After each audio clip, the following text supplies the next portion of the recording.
Right, now we're on to question 2. Question 2 is actually quite confusing. Again, it makes use of the principle of equivalence. So if you write minus c squared dτ squared equals minus c squared dt squared plus combinations of dx squared, dy squared, and dz squared, on the minus c squared dτ squared side, the only interval on that side is dτ. There's no dx, dy, or dz. So logically, the only frame in which dτ can be defined is the frame in which there is no displacement of the body which you're studying. In other words, it must be the frame in which the observer is falling freely with the body.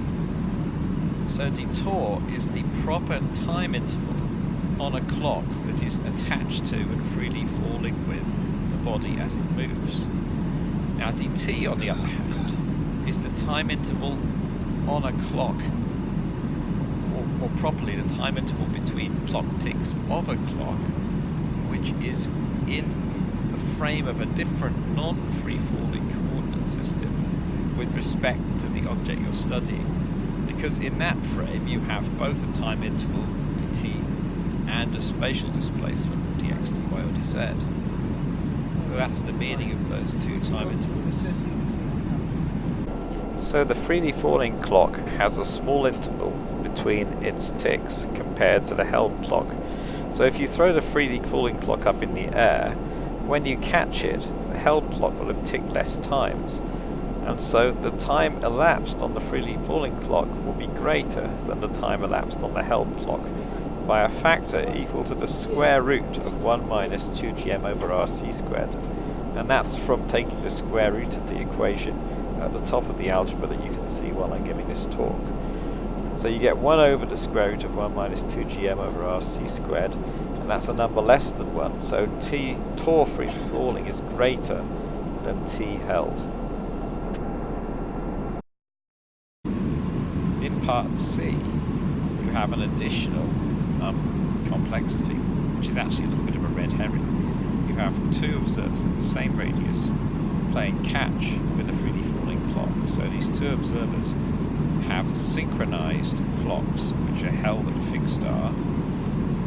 One of the observers throws a clock. The clock makes a freely falling arc to the observer who then catches it. Now, the two clocks which the fixed at radius r observers hold both keep the same time. So the elapsed time interval between the events of the throwing and the catching of the freely falling clock is exactly equivalent to the time interval on the held clock of the observer in part B. So the relationship between the time interval between the two clocks at fixed star and the time interval on the freely falling clock is exactly the same as the relationship between the single held clock and the freely falling clock in part B. So if you look at the algebra in the fixed frame after this segment where I use. So in fact, in part C, the answer is pretty much the same as the answer in part B. This is an example of a question where if you thought hard about the meaning of time intervals and the formula relating delta t and delta tau, and the meanings of the quantities delta t, delta tau, then you can do the question, but it's conceptually a question which requires a great deal of confidence, and I'd recommend that many of you steer clear of questions like this and do questions where you have to do the mathematics, because in fact mathematics is easier than the conceptual issues in general relativity. So that's the end of question 2. Now we're on to question 3.